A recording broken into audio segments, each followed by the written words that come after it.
School में हमनी के साथे रहनी जा, धर्मराज खतई जी और KR स्कूल में हमनी के साथे रहनी जा और तारा साथे रहनी, तबे हमारा दिमाग में आयल कि हम माने जब हम JNU में गईनी तो तहार सिंप्लिसिटी, तहार जे बात से सीधापन, ये सब देख के हमरा भइल कि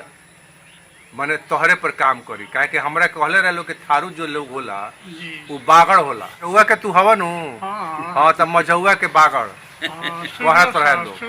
शुरू से कहत रहे नू। तो हमारा बुझाइल, हमारा दिमाग में वो जो जहनी हमारा दिमाग में हमारा बहुत रहे कि हमार दोस्त एगो रहे धर्मराज खतई, हमारा साथे पढ़त रहे। अगर वो बागड़ बा तो हमहू बागड़ बानी, कहे कि हमहू सीधा सादा बानी। तबे नु देखा आज हम तरह से मिले आ गई नी। वो प्रेम बा तबे नु, न तो केकरा के पूछत आज के दुनिया में। तो ओमे हम शुरुआते यही से कहले बने कि भाई थारू भाई लोग के बागड़ मूर्ख लोग क्यों बोलते हैं, हमको तो नहीं लगा। अगर बोलते हैं तो हमको अब इसकी जानकारी लेनी चाहिए। ये वो कारण तो ही रहे। दोसर रहे कि हम चंपारण के धरती पर पैदा ले बानी, तो चंपारण के केहू के बारे में हम काहे ना काम करें, और ऐसे बढ़िया काम का हुई कि हम थारू भाई लोग के ऊपर काम करें। उनका बारे में जो थारू के बारे में जो भ्रांति बा समाज में वो हम दूर करें। और तीसरा कि उनकर जो सोशल सिस्टम बा, उनकर जौन इकोनॉमिक सिस्टम बा, उनकर जौन पॉलिटिकल सिस्टम बा, गुमास्ता और शादी के जौन फैमिली और मैरिज के जौन गजुआ गजुई जो बोल रहा तू है ना, गजुआ गजुई क्या है? गजुआ गजुई, गजुआ गजुइन जो है शादी में जो है वो लोग जो है एक हेल्प करता है लोग। अच्छा। और हम लोग में कस्टम है कि अपने बहन को जो मौका दिया जाता है, और उसमें जो है शादी में बर पक्ष हुआ चाहे दुल्हन पक्ष से जो गजुआ गजुइन होती है, गजुइन जो उसमें हेल्प करती है। अच्छा। उसका पूरा जो है उसको हेल्प करती है, जो विधि विधान है और उसको जो हम लोग का रीति रिवाज है उसमें वो सहयोग करती है। वो खुद ले करके वो जब ब्रह्म स्थान में भगवान के पास में जो है वो लोग समर्पित लोग होता है, समझे ना। इस तरह का जो है उसका काम है पूरा। तो एक तरह के जितना भी तोहनी के कस्टम्स ट्रेडिशंस जो टर्म यूज करेला लोग अपना समाज में, ओकरा के का कि धीरे धीरे का है कि बाहरी प्रभाव से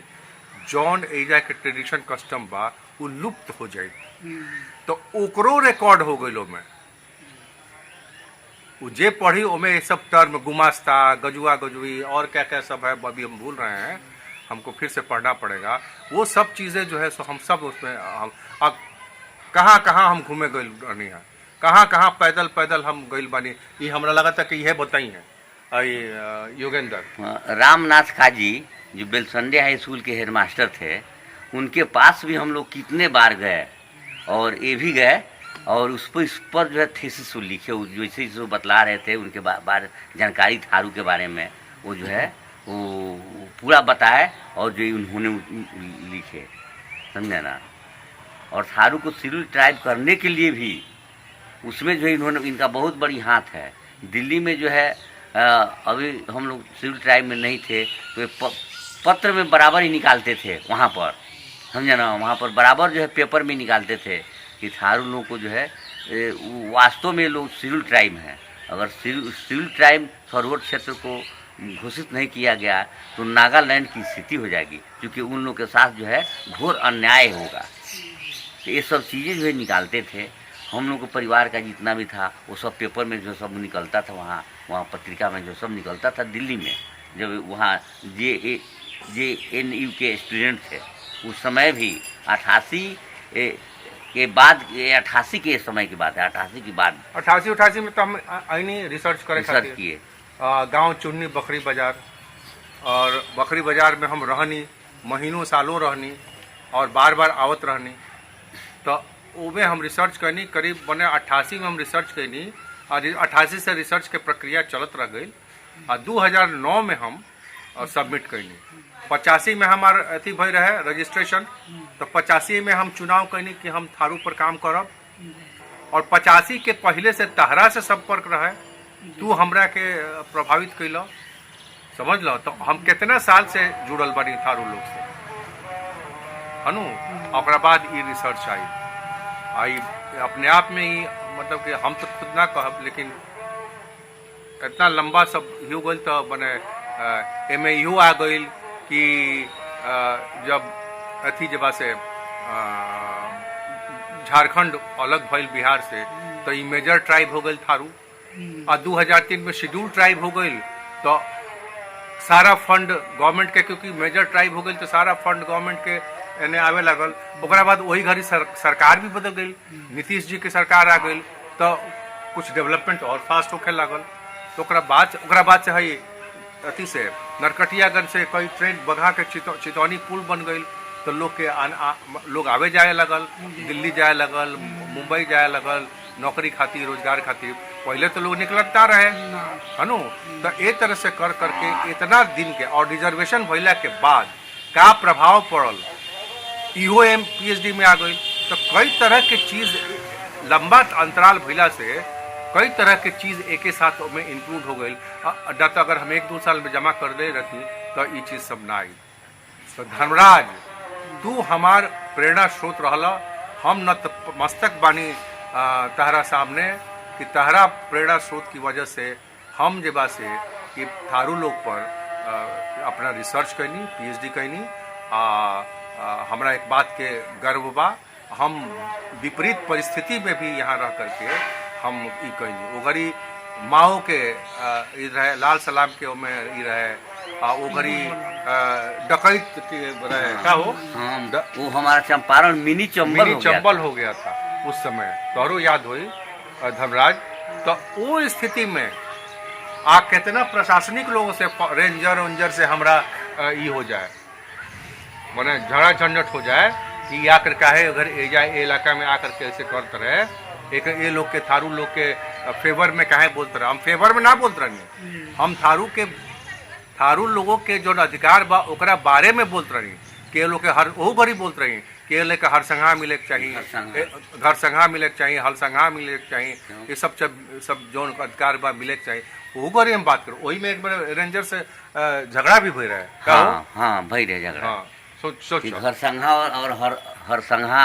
सबई जलावन की लकड़ियों में जो ये लोग दिक्कत करता है इसी पर ही बोले थे जिसकी वजह से जो है बात भी आगे बढ़ गई झगड़ा भी हो गया था तो वो सब भइल गांव में भी कुछ लोग रहे जौन जैसे कि दूसरा माने समाज के रहे वो लोग भी कहे कि ये आदमी यहाँ आके का करता इनकरा घर में काहे रहता दिल्ली से आके का करता ये सब भी भइल वो में कुछ लोग माने विरोध कैलस बड़ा ही कैलस हम पूरा गांव के सेंसस इन्यूमरेशन कैनी primary data secondary data collect कैनी आप सब एरिया में घूम घूम करके अति के साथे योगेंद्र के साथे हम साइकिल पर पैदल सब जगह से चीज़ की जानकारी लेनी और फिर जगह से 25 के साल के करीब अंतराल के बाद इतना मतलब कि लंबा अंतराल के बाद सबमिट भइल और हमरा डॉक्टरेट अवार्ड भइल तो हमारा जो डॉक्टरेट मिलल बा ओकरो क्रेडिट हमारा धर्मराज भाई के जाता जे हमारा साथे केआर स्कूल में पढ़त रहे बुझला हाँ तो हम तारा सामने नतमस्तक बानी हम मने धर्मराज बुझला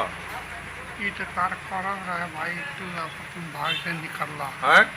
तार भाग रहा है तू ई कई के निकलला हाँ तो भाग रहे लेकिन भाग्य के माध्यम तू ही रहला भाग्य तो रहे लेकिन माध्यम हमरा दिमाग में तू कदला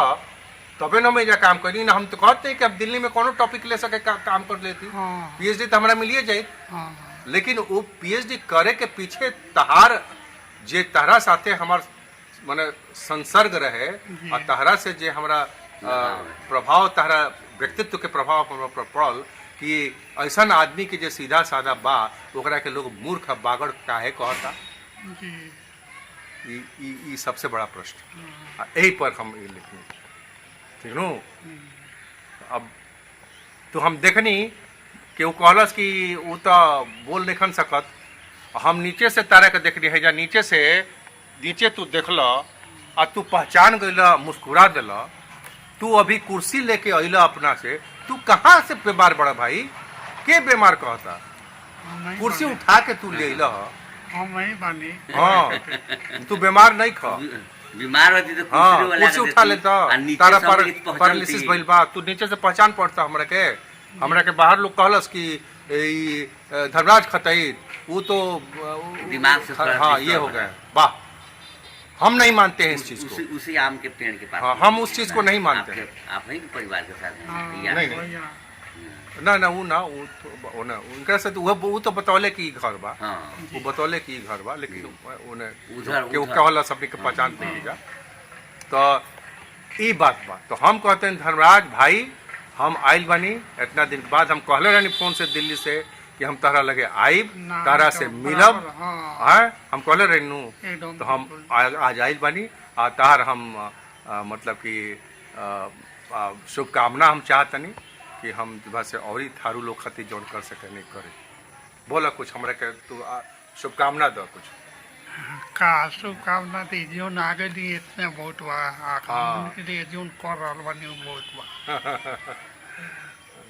का कहला ठीक बा बड़ा अच्छा लगा चलिए, बहुत अच्छा बात बोल ली हम्म। जी। 2-4 दिन से ये बीमारी हमरा तबाह कर लगा थोड़ा सा